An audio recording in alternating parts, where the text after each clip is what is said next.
collaboratively and around the clock to be able to fully and robustly respond to the extraordinarily cold weather that's coming to and through the state of Texas over the next couple of days.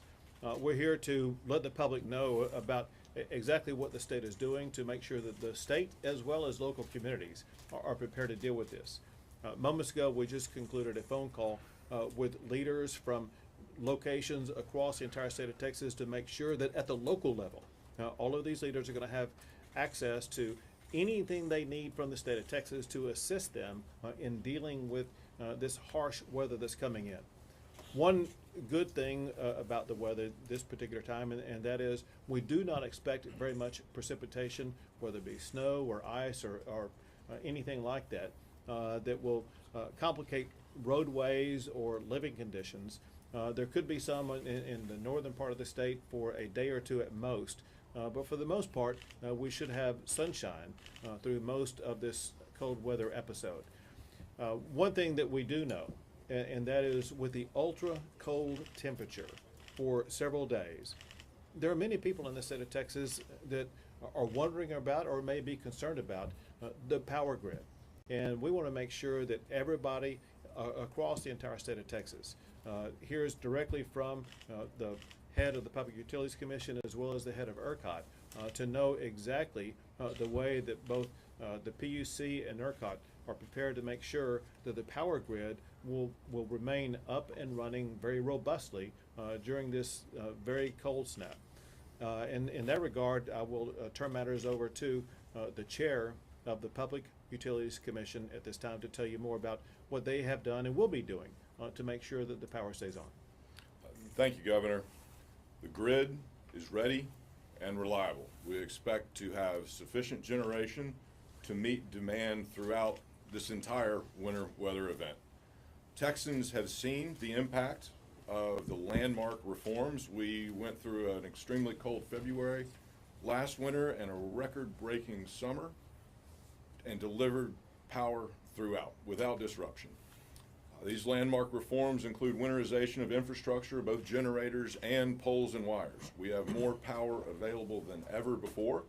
We've got more backup fuel, and we've mapped the critical interactions between the natural gas system and our power generators. We will call on our industrial demand response before we ask homes to conserve power, and we will continue the consistent communication between our partner agencies, including the Railroad Commission, TxDOT, and of course Ercot. All of these reforms are about prioritizing people over profits. Above and beyond the new reforms and regulations that have been put in place, additional efforts have been made for this specific winter weather event. Our poles and wires companies have mobile generators ready to go. They've rescheduled maintenance to make sure their wires are available. And generators have also rescheduled maintenance to make sure that every generator available in Texas is ready to go. We've verified additional fuel inventories, increased staffing at power plants, and verified the winterization requirements.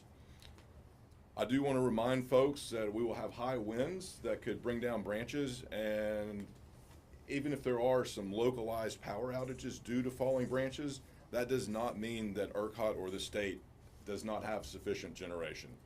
As always, stay in communication with your local power providers and local leaderships, and they will keep you up to date on local issues like that. The grid today is reliable, but our state's growth means that we need to plan for the grid of the future. Our reliability reforms are working, but it's not a permanent fix. Our growth means that we have the equivalent of a new Corpus Christi added to our grid every year. The on-demand generation we have today is reliable, but we need more of it. And that's why we're focused on continuing reforms that incentivizes more on-demand generation and prioritizes reliability and affordability. The future of Texas is bright, but we need to make sure it stays powered. We'll continue to monitor this extreme cold weather event. PUC staff will be available for the State Operations Center if needed, and we'll stay in close contact with all the relevant state agencies. Thank you. Thank you. And now the head of Ercot. Thank you, Governor. So Ercot continues to monitor and prepare for this week's cold weather. Our staff are working around the clock 24/7 to ensure that we'll continue to deliver reliable service to all Texans. And as noted by the chairman, we do expect to have sufficient generation supply to meet the forecasted demands. Earlier this morning, we issued a watch, which is our highest level of preparation and readiness for the extreme cold weather that we're expecting, in order to make sure that all market participants are prepared for the conditions that we're expecting. By issuing a watch, it ensures that we have all of the tools in our toolbox available to deal with the service demand. Our current load forecast shows the high expected electric demands during the period from Thursday evening through Saturday morning. The highest demands during this period we expect are going to occur on Friday morning. We expect that to hit near 70,000 megawatts. With all the available resources performing as planned, we are forecasting to have near 85,000 megawatts of supply available to meet that demand, with wind and solar during those peaks making up around 12,000 megawatts of that. Ercot has completed over 200 weatherization inspections to date of generation facilities. They're going very well. We're going to continue to inspect over the course of this winter over half of all the generating facilities across the Ercot footprint. And last winter, we inspected a full third of all the generating facilities across Ercot. So we continue to expect adequate supply along with the reserves necessary for the cold weather that's already arrived in North Texas and is starting to continue to spread across the state. We'll continue to monitor conditions and we'll keep you informed as any conditions change. Very good. Now the person who will be in charge of leading the effort in responding to the winter storm is the head of the Texas Division of Emergency Management, NIMKID. Thank you, Governor. This is a dangerous storm coming our way.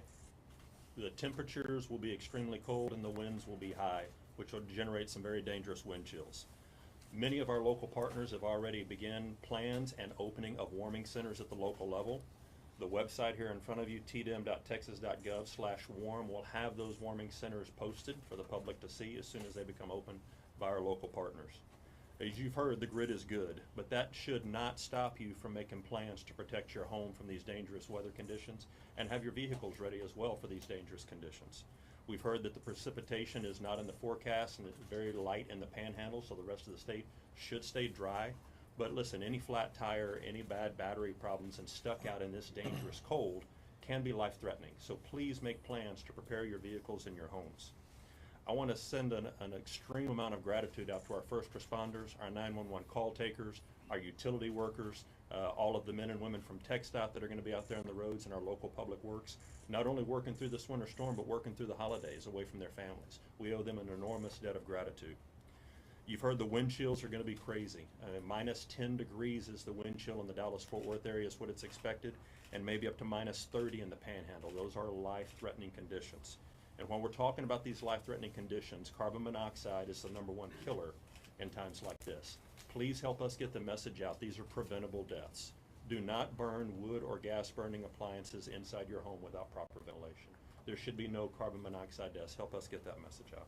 Thank you, Governor. One last thing, and that is that these harsh, cold temperatures can pose serious problems for the homes or apartments that people live in. I'd like you to explain more about what people can and should do to make sure that they are able to protect their property. Thank you, Governor. We always talk about the 4 Ps, the people, the pets, the pipes, and the plants. If you have the ability now to go out and continue, and I was out yesterday and I saw this preparing my home, going out and buying all of the insulating supplies for your outdoor faucets. Let's take the time to do that today. Also, it's a good idea to know where your water valve shutoff is for your home or your apartment. If you can go pre-plan that today and know where it is, if the temperatures do get so cold that your uninsulated pipes on your home or apartment or house are broken, you're going to want to know where to go turn that off. So take time to plan that now. Obviously, bring your pets indoors if you can, protect all your plants, but the people and the pets are very important to us. And again, the local warming centers are doing a great job of helping make sure that people that are out on the streets have a warm, safe place to go. Very good. We'll take a few questions. Governor, I know that people, of course, they're going to have dangerous wind chills and other things, but without the precipitation and some things, it kind of seems like it's less maybe of a threat than it was. Yet people seem to be very paranoid about this and worried. Do you feel like there's the trust that's needed in the system, or do you feel like it's just not there? Well, I think trust has to be earned.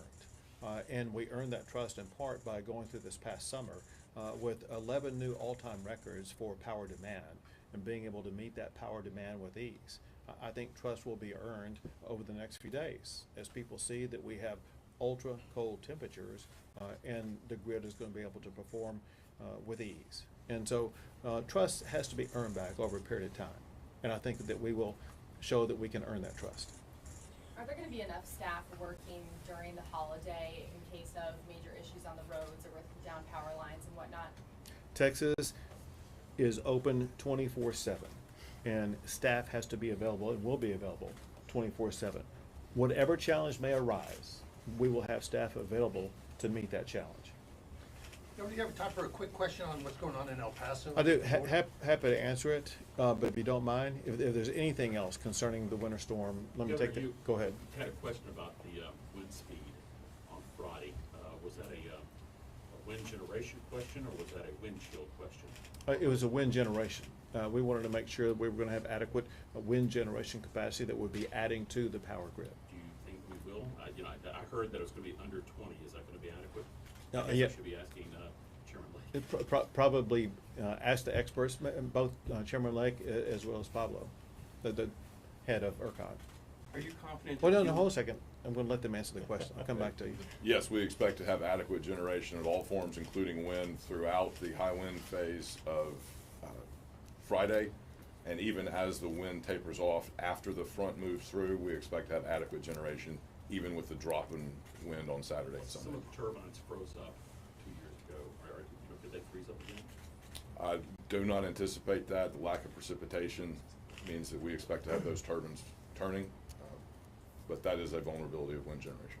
The only thing I'd add is that we're assuming a very conservative wind forecast as it is. So we're not, during the lowest peak periods of wind, which is going to be throughout the day on Friday and over the night Saturday, we're not expecting a lot of wind in our forecast already. And so our reserves in our forecast already anticipate that. As far as the shelters here in the Austin area, what type of shelters are they? How are they going to be run? When do they start opening? What are the details on that? And then just kind of a second part for the Ercot, after this, if you don't mind. You mentioned the capacity was 85,000 this time. What was it back in 2021 when we had the winter storm? Yep, so the first part about the shelters is cities and counties are responsible for opening their local shelters.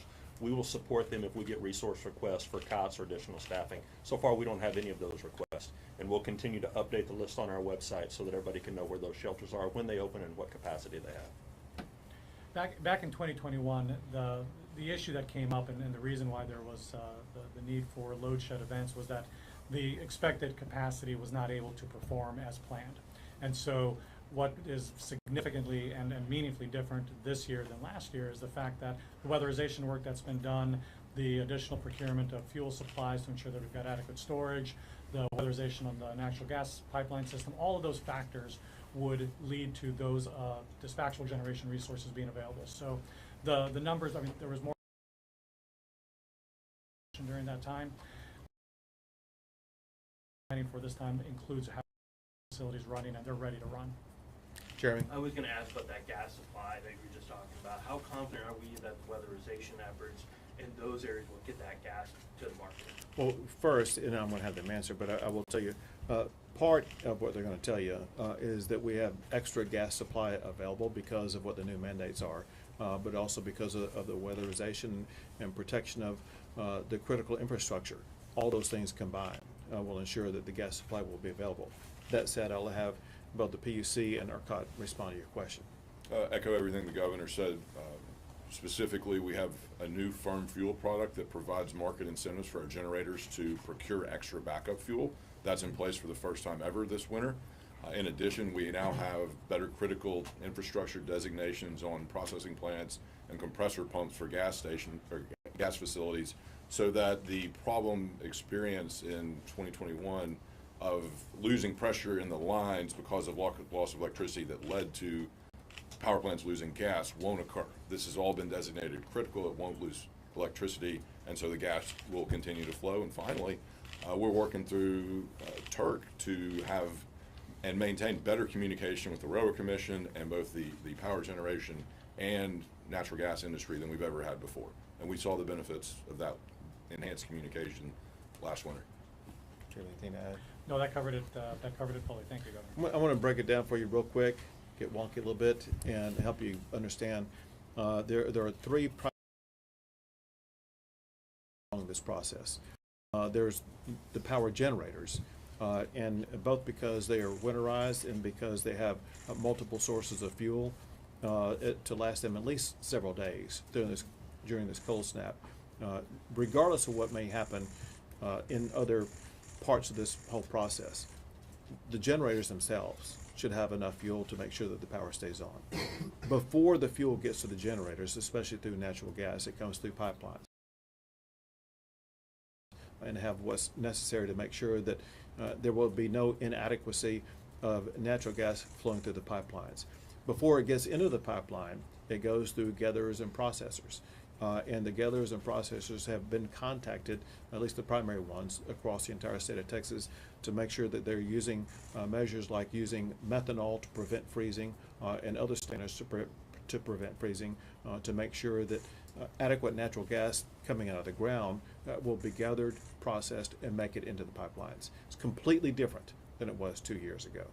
Two more questions? Mr. Vegas, in regards to the natural gas flow, I think there's concern that some generators may try to take advantage of the load and to hold back and to wait till we hit that $5,000 cap. What are we going to do to manage and prevent any type of gouging by electric providers during this cold spell? Yeah, we're operating the system and expect through the practices that have been set up over the last winter to have good faith practices executed across the industry. We're not expecting any kind of gouging or anything along those lines. And in fact, we've already have been working with the generators who are working in turn with their suppliers to ensure that the commitments for generation are being made in advance. So we're already seeing those commitments being made in advance of any changes to any of the price forecast on the road. You don't think we'll hit Can I the get the 5,000? El Paso question? Yeah, you're going to get your question. Okay. Additionally, the market monitor has the authority and the ability to investigate any suspected price gouging or market manipulation, and they will, to make sure that the market operates as it should and with integrity. Last question, Nick. Oh, thank you. As we see going on with the market crisis in El Paso, National Guard troops putting in concertina wire and other such things, has that been effective? Because we've seen some TV reports saying that they were just moving down the road a little bit. And then the second part of that question is the truck inspection order back in place down there? So with regard to the first part of the question, so yesterday was really day one of what's going to be a multi-day series of actions taken by the National Guard where they were putting up more elements of what will constitute a blockade to make sure that the people who were crossing into El Paso should be blockaded. It's going to take several days to fully implement those measures. And then, I'm sorry, your second question?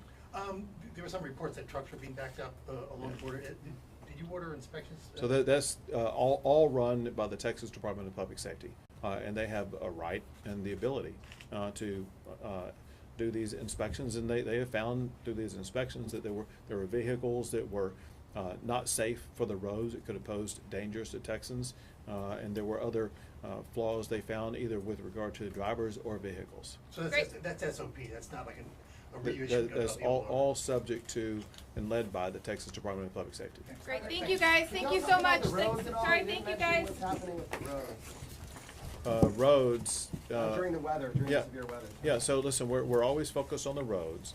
With regard to the cold weather itself, there's no problem with regard to the roads. There will be certain areas that will get some precipitation, and the Texas Department of Transportation is taking the lead effort at the state level to make sure that those roads will be adequately addressed. Great, thank you guys so much.